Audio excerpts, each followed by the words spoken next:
Welcome to Sravani's media. ఏపీలో ఒక విషయం ఇప్పుడు హాట్ టాపిక్ గా మారింది. అదే రాజధాని నిర్మాణం. 2027 నాటికి తొలి దశ నిర్మాణం పూర్తి చేస్తామని ముఖ్యమంత్రి చంద్రబాబు పదే పదే చెబుతున్నారు. రాజధాని అమరావతి నిర్మాణ పనులు శరవేగంగా జరుగుతున్నాయని ప్రతి సందర్భంలో చెబుతున్నారు. కేంద్రం సహకారంతో అనుకున్న సమయానికి పూర్తి చేస్తామంటున్నారు కూడా.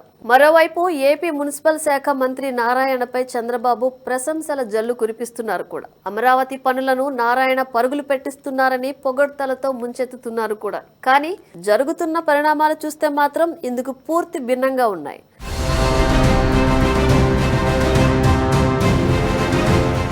అమరావతి నిర్మాణ పనులు కొనసాగుతున్నాయని కింద స్థాయి అధికారి మొదలు సీఎం వరకు ప్రతిరోజు చెబుతూనే ఉన్నారు. అదే సమయంలో అమరావతిలో పెట్టుబడులకు పారిశ్రామికవేత్తలు క్యూ కడుతున్నారని కూడా అంటున్నారు.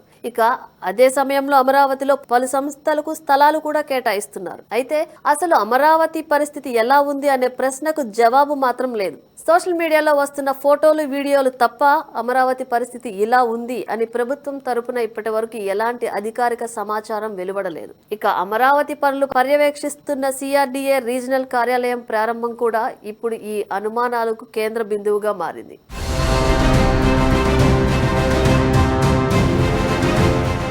ఆంధ్రప్రదేశ్ రాజధాని ప్రాంత అభివృద్ధి ప్రాధికార సంస్థ ఏపీ సిఆర్డీఏ అమరావతి నిర్మాణ పనులను పర్యవేక్షిస్తోంది. ప్రస్తుతం ఈ కార్యాలయం విజయవాడ నగరంలోని లెనిన్ సెంటర్లో పాత విజిటిఎం కార్యాలయంలో కొనసాగుతుంది. అయితే అమరావతి పనులు పర్యవేక్షిస్తున్న సంస్థకు శాశ్వత భవనం ఉండాలని ప్రభుత్వం భావించింది.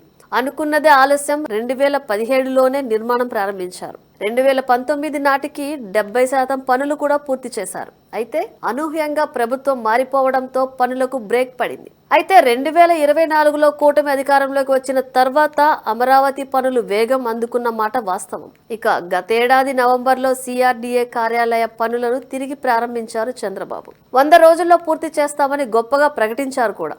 ఆ తర్వాత ఉగాది నాటికి భవనం రెడీ అన్నారు.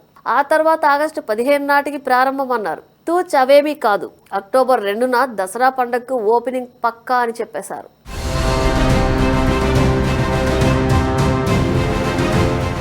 ఉగాది, ఆగస్టు 15 దసరా అంటూ వాయిదాలు వేశారు తప్ప సిఆర్డీఏ రీజనల్ కార్యాలయం మాత్రం ప్రారంభం కాలేదు. తాజాగా అక్టోబర్ 13న ప్రారంభం అంటూ సోషల్ మీడియాలో మరో తేదీ ట్రోల్ అవుతోంది.